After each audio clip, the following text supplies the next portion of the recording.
সকলকে আবারও একবার তোমাদেরই প্রিয় ইউটিউব চ্যানেলে স্বাগত জানাই। তো আমরা সরল সুদ কষা এই চ্যাপ্টারের অঙ্কগুলো দেখছিলাম, 1 থেকে 13 পর্যন্ত অঙ্কগুলোকে ডিটেলে ডিসকাস করে নিয়েছি। এখন 14 নম্বর দাগের অঙ্কটি কি বলতে চেয়েছে সেটাকে আমরা দেখব। প্রথমে চলো দেখে নিই যে 14 নম্বর দাগের অঙ্কটিতে তোমাকে কি বলেছে, সেটাকে প্রথমে পড়ে নিই। কি বলেছে দেখো, যে একই সময়ে অমল রায় ব্যাংকে এবং পশুপতি ঘোষ পোস্ট অফিসে 2000 টাকা করে জমা রাখেন। তাহলে অমল রায় ব্যাংকে এবং পশুপতি ঘোষ পোস্ট অফিসে 2000 টাকা করে জমা রাখেন। 3 বছর পরে তারা সুদসহ যথাক্রমে 2360 টাকা এবং 2480 টাকা ফেরত পান। 3 বছর পরে, মানে সময়টা তোমাকে দিয়েছে কত? সময়টা দিয়েছে 3 বছর, এবং আর কি দিয়েছে? সুদ আসল দিয়েছে। 2000 টাকাটা অমল রায়ের ক্ষেত্রে হয়ে যাচ্ছে 2360 টাকা, এবং 2000 টাকাটা 3 বছর পরে পোস্ট অফিসে রাখার ফলে পশুপতি ঘোষের ক্ষেত্রে হয়ে যাচ্ছে 2480 টাকা। ক্লিয়ার? এবার বলতে চাইছে ব্যাংক এবং পোস্ট অফিসের বার্ষিক যে সরল তোমার বা রয়েছে, সুদ রয়েছে, শতকরা সুদের হার রয়েছে, তার অনুপাত কত হবে।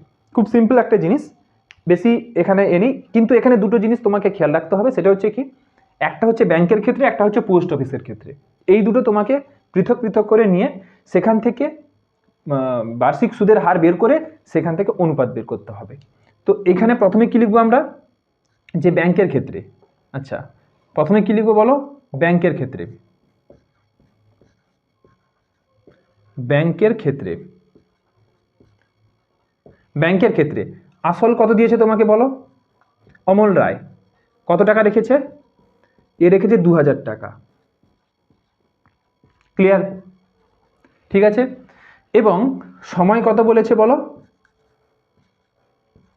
সময় মানে টি, এটা দিয়েছে, এটা তোমাকে দিয়েছে 3 বছর। ক্লিয়ার? সময় দিয়েছে কত? 3 বছর। সুদ আসল, সুদ আসল এটা হচ্ছে অ্যামাউন্ট। ঠিক আছে, এটাকে আমরা কি লিখি? অ্যামাউন্ট, মানে ক্যাপিটাল এ দিয়ে। এটা তোমার কত দিয়েছে? 2360 টাকা। 2360 টাকা। তাহলে এখান থেকে বলো, এগুলো লেখো যে প্রদত্ত, ব্যাংকের ক্ষেত্রে প্রদত্ত। ক্লিয়ার? আর অতএব সুদ আসল দিয়ে দিয়েছে, তাহলে সুদ কত পাবে বলো? সুদ মানে হচ্ছে ইন্টারেস্ট। সুদটা পাবো কি? সুদ আসল থেকে আসলটাকে বিয়োগ দিয়ে। তাহলে এখানে কত হবে বলো? 2360 মাইনাস 2000, ঠিক আছে, এত টাকা। তাহলে এটা কত হয়ে যাবে বলো? 360 টাকা। ক্লিয়ার? 360 টাকা। এবার বলো, আমরা জানি, আমরা একটা ফর্মুলা জানি। সেই ফর্মুলাটা কি? যে আই সমান P R T divided by 100। P R T divided by 100। এখানে আমাদের সব কিছু জানা, শুধুমাত্র আরটি বাদে, কিন্তু আরটি তো আমাদের বের করতে হবে। এই কারণে এই ফর্মুলায় যদি সমস্ত ভ্যালুগুলো বসিয়ে দিই, তাহলে আর এর ভ্যালুকে আমরা খুব সহজেই বের করে নিতে পারবো। চলো তাহলে আই সমান কত হবে বলো? এখানে 360, বা আই সমান কত? 360 ইকুয়াল টু পি মানে কত? 2000 গুণিতক আর তো আরই থাকবে, টি মানে কত? 3 ডিভাইডেড বাই 100। দুটো শূন্য এখান থেকে কেটে দাও, একটা শূন্য এখান থেকে কাটবে, আর হচ্ছে কি কাটবে? 3 দিয়ে কাটো, 3 একে 3, 12 3 36, আর 2 একে 2, 2 6 12। তার মানে আর এর ভ্যালু তুমি কত পেয়ে যাচ্ছ? আর এর ভ্যালু পেয়ে যাচ্ছ 6। আর এর ভ্যালু কত পেয়ে যাচ্ছ? 6। অর্থাৎ বার্ষিক সরল সুদের হার ব্যাংকের ক্ষেত্রে, বার্ষিক সরল সুদের হার ব্যাংকের ক্ষেত্রে এটা কত হচ্ছে? ব্যাংকের ক্ষেত্রে সরল সুদের হার লিখবে কি? অতএব ব্যাংকের ক্ষেত্রে, ব্যাংকের ক্ষেত্রে সরল সুদের হার, সরল সুদের হার এটা সমান কত? বার্ষিক 6%, বার্ষিক 6%। এটা ব্যাংকের ক্ষেত্রে হয়ে গেল। ঠিক একইভাবে আমরা এখানে কি বের করব? পোস্ট অফিসের ক্ষেত্রে বের করব। কি বের করব? অতএব পোস্ট অফিসের ক্ষেত্রে, পোস্ট অফিসের ক্ষেত্রে প্রদত্ত কি দিয়েছে? আসল, এখানে আসল মানে কি বলো, পি। পির ভ্যালু কত দিয়েছে বলো, পি হচ্ছে 2000 টাকা। ক্লিয়ার? সময় কত দিয়েছে, 3 বছর। কত দিয়েছে সময়, এটা সমান টি, এটা সমান দিয়েছে 3 বছর। আর কি দিয়েছে, সুদ আসল। আর কি দিয়েছে, সুদ আসল। এটা হচ্ছে অ্যামাউন্ট। এটা কত দিয়েছে বলো, এটা দিয়েছে 2480 টাকা।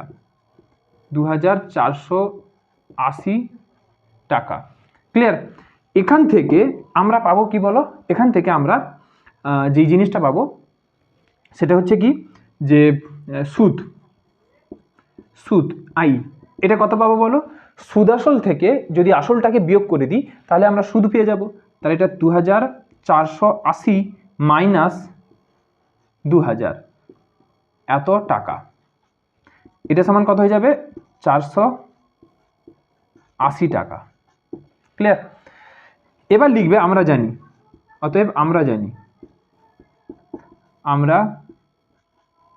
আমরা কি জানি বলো, যে আই সমান P R T divided by 100। এখানে আই কত বলো, আই মানে কি, ইন্টারেস্ট।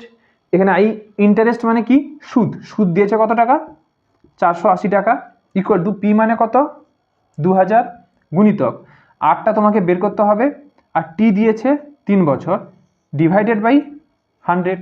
দুটো শূন্য কেটে নাও, একটা শূন্য 480 থেকে এখানে কেটে যাবে, তাহলে পড়ে থাকবে কি 3, আর 3 একে 3, 3 6 18, 16 3 48, 2 8 16। ক্লিয়ার? তাহলে আর এর ভ্যালু কত হয়ে যাবে, 8। অতএব আর সমান হচ্ছে 8। অতএব লিখবে, অতএব পোস্ট অফিসের ক্ষেত্রে সরল সুদের হার, অতএব পোস্ট অফিসের ক্ষেত্রে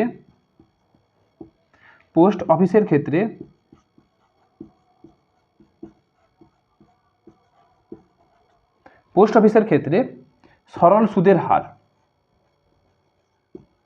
সরল সুদের হার, এটা হচ্ছে বার্ষিক 8%, বার্ষিক 8%। অতএব তোমাকে বের করতে বলেছে কি, এই যে দুটো আমরা সুদ পেলাম বা সুদের হার পেলাম, এই সুদের হারের অনুপাত বের করতে বলেছে। অতএব লিখবে কি, অতএব নির্ণেয় অনুপাত, অতএব নির্ণেয় অনুপাত। এটা সমান কত হবে, ব্যাংকের ক্ষেত্রে 6 আর ইস টু, আর পোস্ট অফিসের ক্ষেত্রে কত, 8।